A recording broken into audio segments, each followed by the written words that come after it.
Man, I wish I could just launch my career at the very top, starting out with Aerosmith level fame. You know, those guys are the original blueprint, and they are still out there crushing it. We are actually hitting the road for a massive tour this summer. For literally decades, Steven Tyler kept his lips sealed tight about the gritty, ugly underbelly of the music business.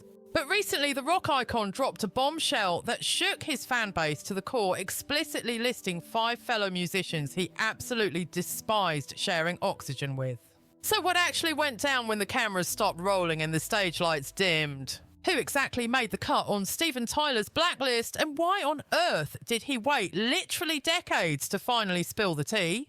We are talking everything from massive ego battles and backstabbing to blatant disrespect and emotional wounds that never healed. This story exposes the 5 artists Steven Tyler genuinely loathed. Coming in at number 5, we have Vince Neil. The bad blood between Aerosmith's leading man and the Motley Crue frontman stemmed from one of the most debaucherous eras in rock history. We are taking it back to the loud, neon-soaked and completely reckless days of the 1980s. It was a wild time when wretched excess wasn't just tolerated by the public, it was practically a requirement for the job. Hard narcotics, endless booze, speeding sports cars, non-stop rages and behaviour that would get you arrested today were just the standard. If you were a rock star, you were expected to live fast and shatter every rule in the book. In that chaotic landscape, earning the reputation as the ultimate bad boy of rock and roll was like winning a gold medal. And make no mistake, both Steven Tyler and Vince Neil were gunning for that heavy crown, whether they wanted to admit it out loud or not.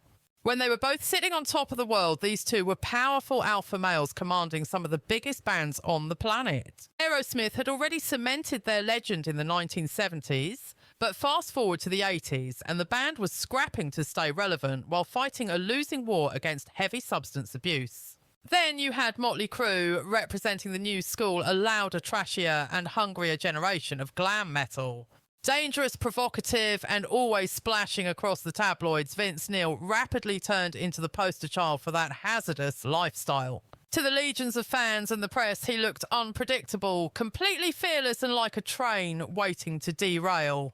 That dangerous persona grabbed eyeballs, millions of them, and according to insiders who were there, that is exactly where the seed of Steven Tyler's jealousy started to sprout. You have to understand, Tyler had spent years tearing up the scene, living a life just as crazy, if not even more insane. His appetite for substances was the stuff of legend, and his antics away from the microphone were often just as unhinged as his legendary stage shows. But as the media spotlight shifted, obsessing over Vince Neil as rock's new public enemy #1, Tyler felt like he was being pushed into the shadows. Rumours flew that Tyler felt his own track record of debauchery earned him a bit more reverence from the rock journalists of the day.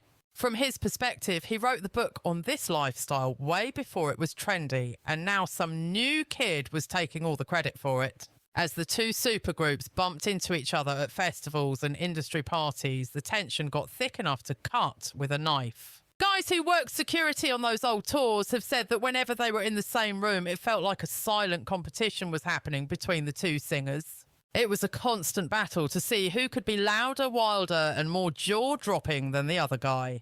Whether it was the insane costumes, the reckless destruction backstage, or the over-the-top theatrics it turned into a bizarre unspoken contest, the mission was clear.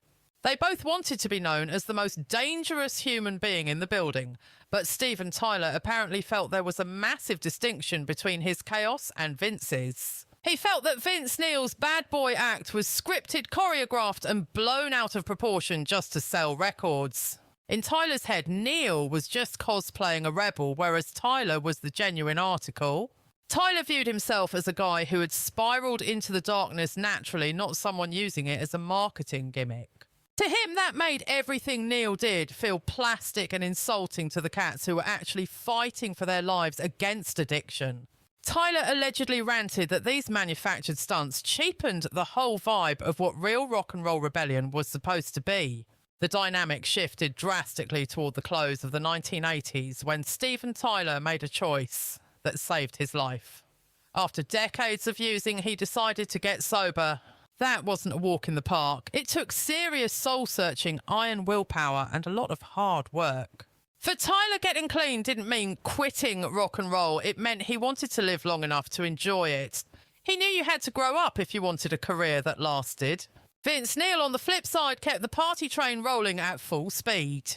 While the fans were still eating up his wild child image, insiders say this just made Tyler resent him even more.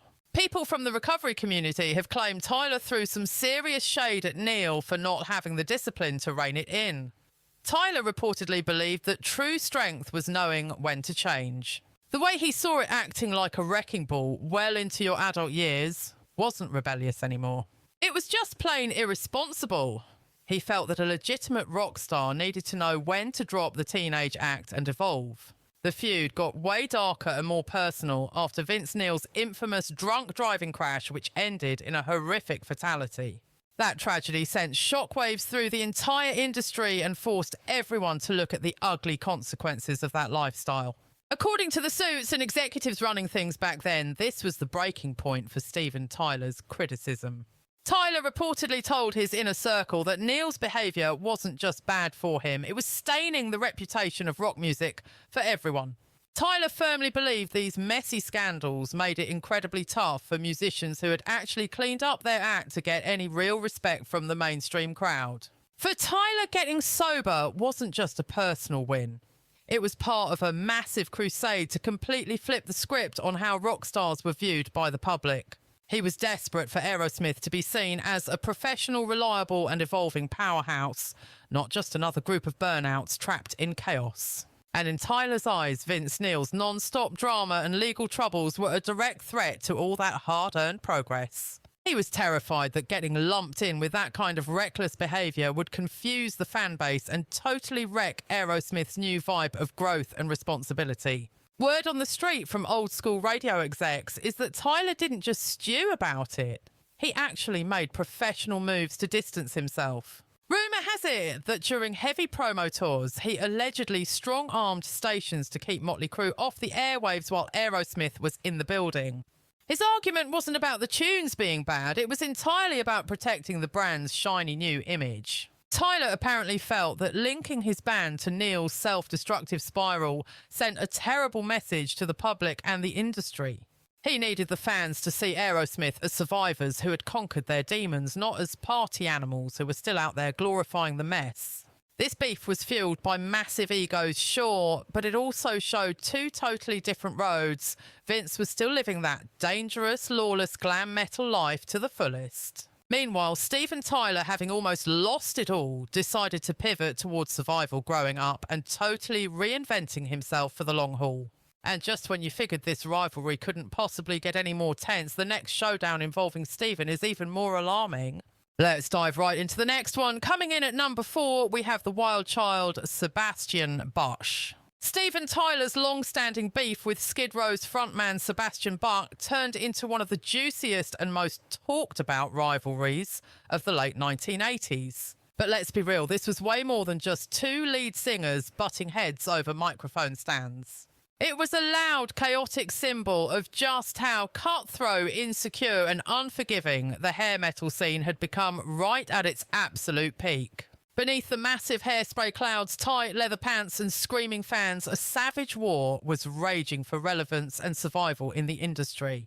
By the late 1980s, Aerosmith was clawing their way back to the top of the food chain after being written off. After years of battling addiction, internal drama and sales that were tanking the band, was riding the wave of a massive comeback with hits all over the radio.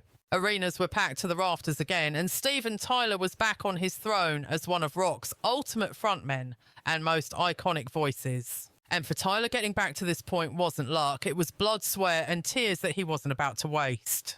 He felt Aerosmith had seriously paid their dues through decades of chaos, mistakes and personal wars to get where they were. So, when these fresh-faced bands started blowing up overnight sounding and looking suspiciously familiar, Tyler didn't think it was just a happy coincidence. He saw it as straight-up robbery, and Sebastian Bach with his crew in Skid Row were right at the top of his suspect list.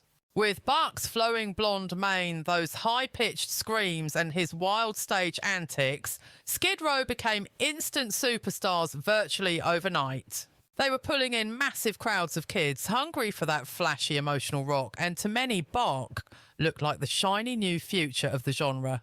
But to Steven Tyler, that guy just looked like a massive threat to his territory. Insiders and old MTV execs claim Tyler wasn't shy about trash-talking Buck to anyone in the industry who would listen. Rumour has it he thought Buck's banshee wails and wild stage moves were just cheap knockoffs of the style Aerosmith had perfected way back in the day. Tyler felt Buck's act had zero depth or soul. In his eyes, it wasn't art at all. It was just a hollow imitation of the real thing. Things went from bad to worse and turned into full-blown hostility during the legendary 1988 Monsters of Rock tour. Since both Aerosmith and Skid Row were hitting the same festival circuit, they were forced to cross paths way more than they wanted to.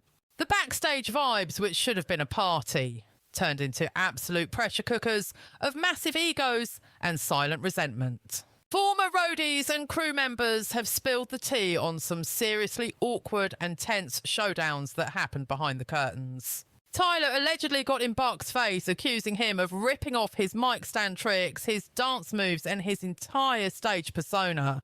He felt Buck was just stealing the flashy surface stuff of being a rock star, without having a clue about the soul behind it. To Tyler, rocking a stage wasn't just about screaming your head off, it was about raw emotion and years of mastering how to really connect with the crowd.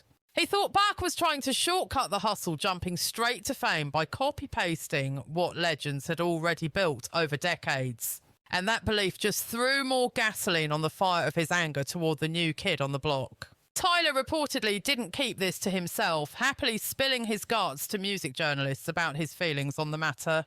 He supposedly pointed to Buck as the poster child for everything that was wrong with the whole hair metal scene back then. In Tyler's view, the industry had lost its mind obsessing over looks instead of talent marketing, instead of meaning and image, instead of actual musical chops. He felt these new acts were just manufactured products built in a record label boardroom, not forged by real-life struggles and artistic grit. And if the stories are true, Tyler even went so far as to predict that Skid Row would eventually crash and burn into oblivion. He was convinced that the public would eventually see right through what he considered a totally plastic assembly line gimmick. When the dust settled and the hype train derailed, he figured fans would wake up and realise that genuine rock and roll demanded a lot more than just teased hair and ear-splitting screeches. In Steven's playbook, longevity was all about being the real deal and evolving as an artist, not just riding a wave of buzz.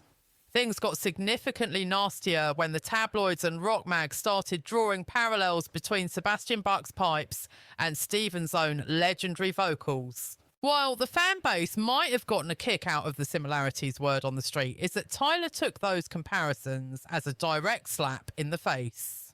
Getting stacked up against a fresh-faced rookie who was barely out of diapers career-wise felt like a total lack of respect, particularly considering the blood, sweat and tears Tyler felt he had already poured into the industry. Sources from the old Skid Row management team have spilled the tea, claiming that Steven didn't just complain, he actually went on the offensive, pressuring radio programmers. He supposedly demanded they stop spinning Aerosmith tracks and Skid Row anthems back-to-back on the airwaves.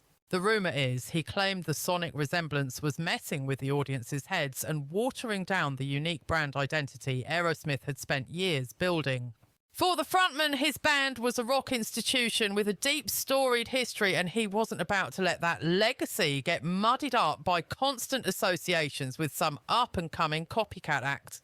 People inside the business have also suggested that Steven's resentment grew even darker when he saw Buck's youthful swagger snatching up the very same teenage demographic that had originally put Aerosmith on the map. Those fresh-faced kids were the lifeline and future of the genre. Watching them drift toward a rival felt like surrendering territory on a battlefield that was already packed tight with competition. Legend has it, Tyler vented to his inner circle that Buck was cashing in on a nostalgia trip for classic rock without having actually put in the grind to earn those stripes. The way Steven saw it, becoming a rock god wasn't supposed to be a walk in the park. It was a brutal journey. paved with failure, agony, evolution, and serious sacrifice.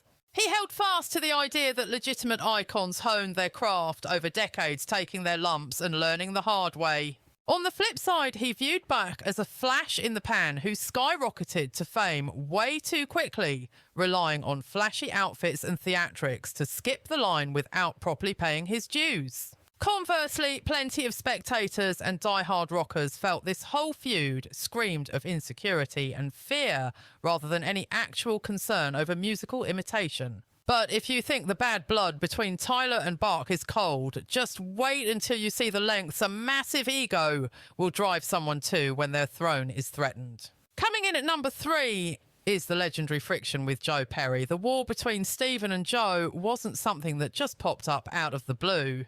It was a slow burn that ignited during the mid-1970s, right when Aerosmith was conquering the world, but simultaneously imploding from the inside out.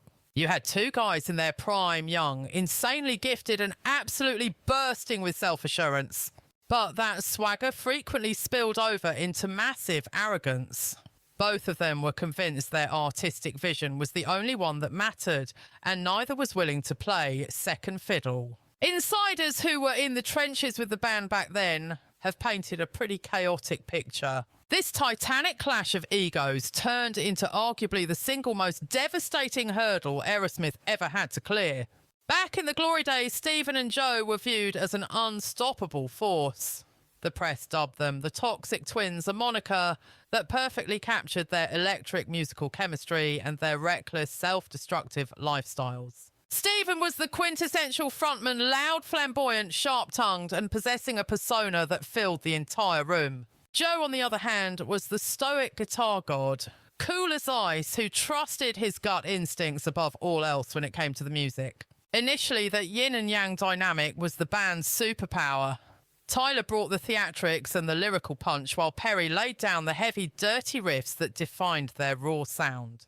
Combined, they created a sonic boom that allowed Aerosmith to dominate a music scene that was absolutely packed with talent. However, as the fame skyrocketed, the tension ratcheted up right alongside it. By the middle of the decade, Aerosmith wasn't just a garage band of buddies anymore. It had morphed into a massive corporate entity, generating millions of dollars. That kind of money brought crushing pressure and endless bickering over recognition. Former handlers revealed later that Stephen and Joe were constantly at each other's throats regarding songwriting credits. Every single track turned into a war zone. Who came up with the hook? Whose name gets listed first on the liner notes? Who was truly the architect of the band's triumphs? These weren't polite boardroom debates. They were screaming matches, emotional, volatile, and deeply personal. Stephen was convinced he was the soul of the operation, the charismatic face the fans idolised. Meanwhile, Joe maintained that the instrumentation was the real backbone, arguing that without his six-string sorcery, Aerosmith would be just another generic band. It was an irresistible force meeting an immovable object. Neither would blink, and neither could admit that the magic required both of them working in sync. As the 1970s wore on, the introduction of illicit substances poured gasoline on the fire. The group spiraled into a hazy nightmare of excess. Hard narcotics and booze became the daily breakfast, lunch and dinner for the crew, with the Toxic Twins leading the charge. Issues that might have been solved with a conversation turned into violent, explosive confrontations. Engineers from those sessions have since shared horror stories of days in the studio that disintegrated into shouting matches and total anarchy. In the heat of those moments, Stephen would frequently point the finger at Joe, calling him a flake. He'd rage that Perry would drift in late, bail early, or be too wasted to even hold his instrument, let alone record a decent take. Tyler was adamant that Joe's partying was sabotaging the band's signature sound and grinding their momentum to a halt. From Stephen's vantage point, he was the hero, desperately trying to keep the Aerosmith machine running, while he felt Perry was actively burning it down from the inside, and he made sure everyone within earshot knew exactly how he felt. On the flip side, Perry felt completely besieged, like he was constantly being attacked and totally disrespected. In his eyes, Tyler was on a massive power trip, using his status as the frontman to try and pull the strings on absolutely everything. It seemed like Tyler wanted an iron grip on the entire operation, dictating the musical direction, micromanaging their public image, and dominating every single backstage decision. When Tyler offered critiques, Perry didn't hear a friend's concern. He saw a blatant power grab designed to dominate him, which naturally made him defensive and furious, driving a massive wedge between the two legends. The recording studio, which used to be their creative sanctuary for making hits, had morphed into a toxic battlefield where no one was safe. Audio engineers told horror stories about guitars flying across the room, doors being slammed off their hinges, and expensive sessions getting scrapped early because nobody could de-escalate the explosive rage between Tyler and Perry. The trust between them had completely evaporated, replaced by constant finger-pointing, where every tiny mistake or schedule delay became just another excuse to scream at each other. That magical bond and brotherhood that had birthed some of the greatest rock anthems in history was slowly crumbling into dust right before everyone's eyes. Everything finally reached a boiling point in 1979 when, after years of simmering tension, Joe Perry dropped a bombshell and made the shocking call to walk away from Aerosmith. He announced he was packing his bags to start his own outfit, which would become the Joe Perry Project, claiming that the working environment with Tyler had become totally impossible to navigate. According to Perry, dealing with Tyler's massive ego and suffocating need for control had made any kind of creative collaboration absolutely unbearable. This wasn't just a business calculation for Perry, it was a necessary escape plan from a poisonous atmosphere that was wrecking his mental health and stifling his artistic spirit. Steven Tyler, however, viewed the situation through a completely different lens, seeing Perry's exit as a deep personal knife in the back. In Tyler's mind, Perry wasn't just quitting a job. He was abandoning their brotherhood and trashing the incredible history they had built together from the ground up.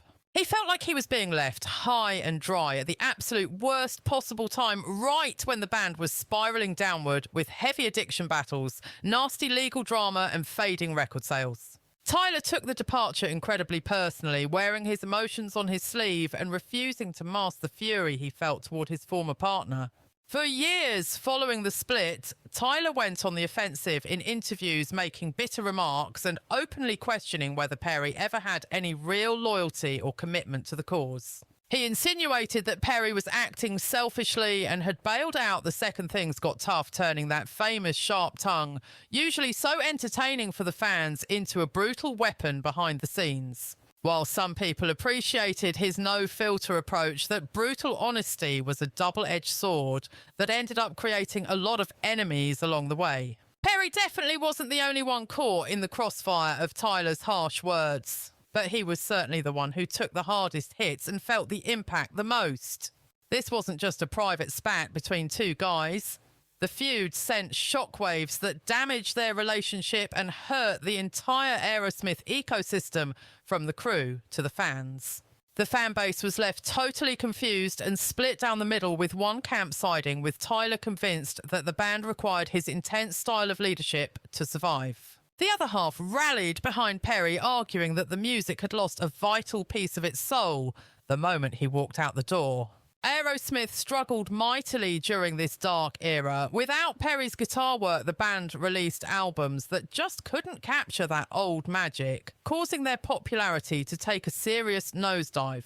The intense rivalry between Tyler and Perry serves as a perfect cautionary tale about how unchecked egos can cause even the most unbreakable partnerships to implode. Both of these guys were insanely talented, but as they learned the hard way, raw talent alone isn't enough glue to keep a band together when things get rocky. A toxic cocktail of pride, severe addiction issues, and a desperate need for control drove them apart, leading to a situation where they stopped listening and started shouting over one another. Instead of operating as a unified team, they turned into bitter adversaries competing for dominance rather than collaborating on the art. Steven Tyler's inability to keep his mouth shut played a massive role in this drama.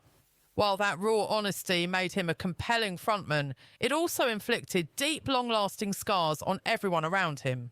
You can't unring a bell once words are spoken in anger, and over time those verbal attacks built massive emotional walls that became incredibly difficult to tear down.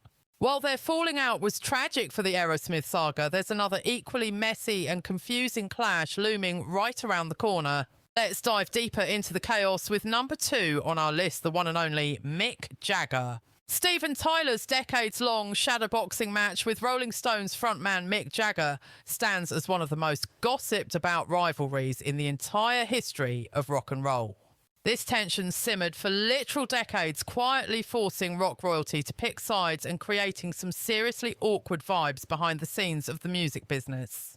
While the fans grabbed their popcorn and enjoyed the drama, the insiders working closely with both bands remember just how thick and uncomfortable the tension actually was. When you get down to the core of it, this rivalry wasn't sparked by a single massive argument or some public fist fight. Instead, it was a slow burn that grew over time, fueled by massive egos, constant comparisons, and the relentless pressure to prove who truly sat on the throne of rock music. The trouble really started brewing because the media simply wouldn't stop pitting Steven Tyler and Mick Jagger against each other in every headline. Both icons were famous for their electric stage energy, outrageous fashion statements, and that confident, provocative swagger that defined a generation. They both spent the whole night strutting across the stage with exaggerated moves possessing vocal cords that could flip from smooth bluesy melodies to raw, banshee-like screams in a heartbeat. To the journalists and music critics looking for a story, the parallels were just too obvious to ignore, and they had a field day with it. But for Tyler, these comparisons felt less like a compliment and more like a slap in the face, especially when critics lazily labelled him as merely the American Mick Jagger. Even though some fans might have meant it as high praise reports suggest that Tyler absolutely loathed the label and hated being in anyone's shadow. He felt like it cheapened his own talent and originality, implying that his massive success was only due to him mimicking someone else's act. Tyler firmly believed that he brought his own distinct voice, his own unique flair, and his own personal narrative to the table separate from anyone else. Way before Aerosmith started packing out stadiums, Steven Tyler was already sick to death of the constant Mick Jagger comparisons. Being stuck in the Rolling Stones frontman's shadow made him feel like a cheap knockoff, and over time that annoyance boiled over into bitter resentment. Insiders who were deep in the concert scene back then claim that this rivalry got seriously heated during the excess of the 1970s. We are talking about the golden era when both Aerosmith and the Stones were absolute titans of the industry, drawing massive armies of fans and selling out arenas all over the globe.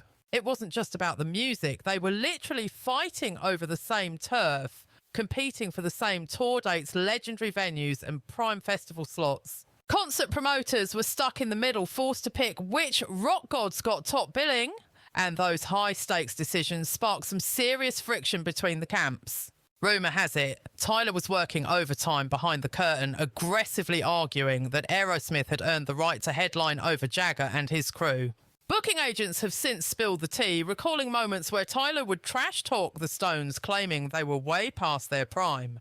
He allegedly argued that Jagger's best days were in the rearview mirror, and it was time for the new blood of rock and roll to take the throne. For Tyler, the distinction was black and white. Aerosmith was the cutting-edge future, while the Stones were just dinosaurs living in the past. Even though he kept these digs off the record, word travelled fast in the gossipy music biz, pouring gasoline on an already blazing fire. Things went from professional jealousy to a personal vendetta after Mick Jagger dropped some shady comments during an interview on British television. During that chat, Jagger reportedly implied that American rockers just didn't have the same artistic depth, sophistication, or cultural weight as the British groups. He might not have dropped Aerosmith's name explicitly, but everyone reading between the lines knew exactly who he was targeting with that shade. Tyler took that as a slap in the face, not just a dig at his band, but a direct insult to the entire American rock scene. He was reportedly furious at what he perceived as typical British snobbery and arrogance. In his eyes, Jagger was totally disregarding the grit and creativity of American artists who clawed their way to the top without the fancy cultural pedigree. Tyler didn't take it lying down. He clapped back through the pages of American music magazines, standing up for his crew and the red, white and blue rock heritage. He made it crystal clear that he wasn't buying the narrative that British musicians were somehow deeper or smarter than their stateside rivals. Old school record execs later revealed that Tyler would get visibly bent out of shape whenever the critics heaped praise on the Rolling Stones. Even when Aerosmith was crushing it in sales, the shiny awards, glowing reviews and greatest of all time titles always seemed to land in the Stones' lap. Tyler reportedly felt like the game was rigged and that it was completely unfair. He was convinced that his band brought more fire, better songwriting and tighter musical arrangements to the table. But despite all that, they just weren't getting the same level of reverence from the powers that be. Behind closed doors, Tyler supposedly ranted that British acts got a free pass on credibility just because of their accent and origin story. From his perspective, American rockers had to hustle twice as hard just to get half the recognition. He felt the critics wore rose-coloured glasses for the Stones' mistakes, but put Aerosmith under a microscope for every little flaw. This narrative just deepened his chip on the shoulder and ramped up his competitive drive against Jagger. As the decades rolled on, the feud never erupted into a full-blown brawl, but the ice never really thawed either. Throughout the 1980s and 1990s, both legends kept winning, but the vibe between them stayed distinctively frosty. Industry insiders couldn't help but notice how carefully the two camps manoeuvred to avoid crossing paths. You didn't see any co-headlining tours, no surprise duets, and definitely no friendly photo ops. Even when they were in the same room for award shows or big galas, Tyler and Jagger acted like the other didn't exist. This silent treatment morphed into an unspoken rule.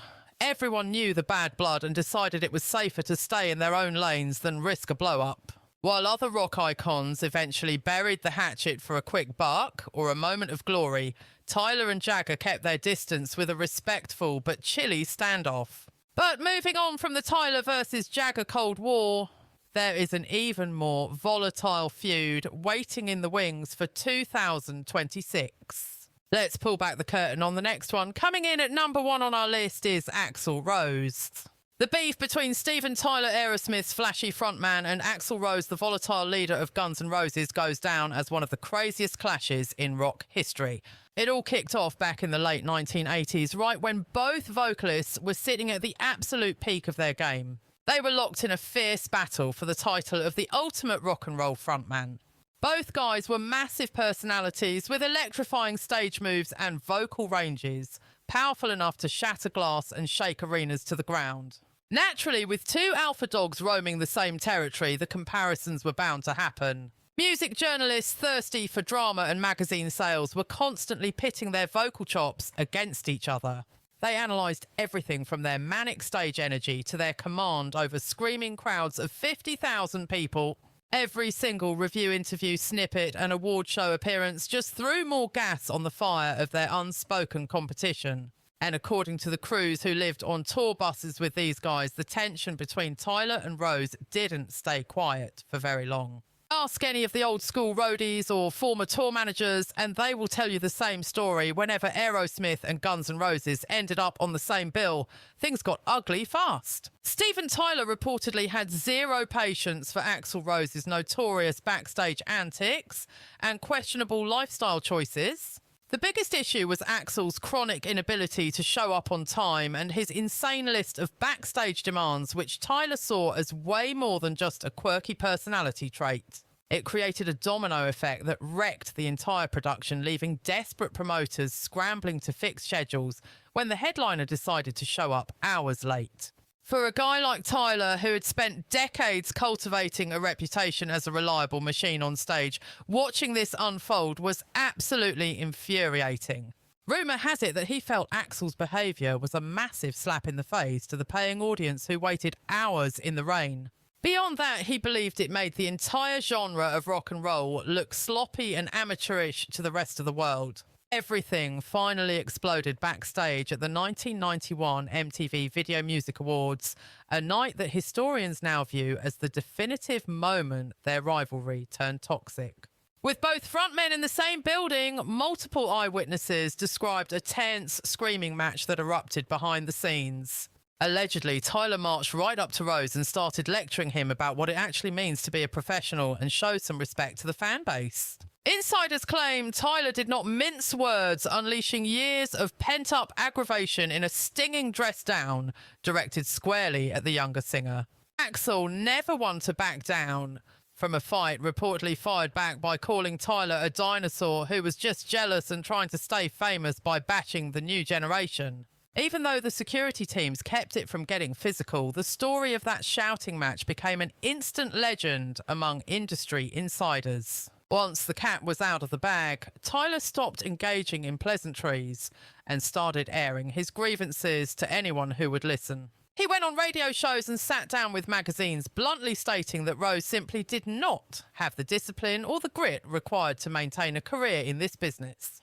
You have to remember, Tyler had already survived the 70s and 80s, so he spoke from experience.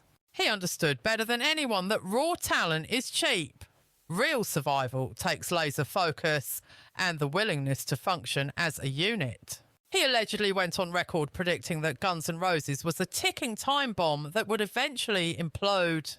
He felt the weight of Axl's massive ego and the band's chaotic dysfunction would make it impossible for them to last the long haul. People close to the situation suggest Tyler's rant was really about his annoyance with the entitlement of the entire younger wave of rock stars. They seem to think chaotic energy was enough, completely ignoring the grueling work and structure needed to keep the lights on for 20 years. On the flip side, Axl Rose seemed just as disdainful of the Aerosmith singer, even if he kept his cards slightly closer to his vest in public. Within the Guns N' Roses camp, sources say Rose was fuming and felt incredibly disrespected by the older rocker's unsolicited advice. Axl had built his entire persona around being an untamable rebel who played by his own rules. So naturally, he viewed Tyler's words not as helpful mentorship, but as a vicious personal attack from a fading star.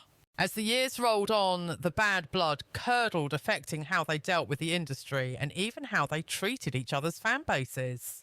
This feud wasn't just limited to nasty sound bites in magazines or backstage blow-ups at award ceremonies. The hostility bled into live bookings, potential collaborations, and even charitable events where they were supposed to be on the same team. Promoters learned the hard way that you could not book them together. If one name was on the poster, the other would refuse to sign the contract. Whether it was a massive rock tribute or a benefit concert, neither frontman was willing to share the spotlight or breathe the same air. It put event organisers in a terrible bind, forcing them to pick a side between Aerosmith and Guns N' Roses because peace was not an option. It turned into one of the pettiest and most publicised conflicts in rock history, providing tabloid fodder that kept music journalists employed for years. What really made the Tyler versus Rose saga so captivating was the stark contrast in how they handled their business. It was a battle of personalities, pitting a disciplined showman against a volatile wild card. Steven Tyler, for all his scarf-waving madness, was a consummate professional who respected the grind of the industry. He knew that hitting your marks, showing up on time and respecting the crew were non-negotiable parts of the job. That generational clash, mixed with similar musical styles and a media hungry for drama, created a perfect storm for a feud that just wouldn't die. So out of all the crazy beefs involving Steve Tyler, which one really caught you off guard? Let us know what you think down in the comments section below. And hey, make sure to smash that like button and subscribe for more rock and roll history.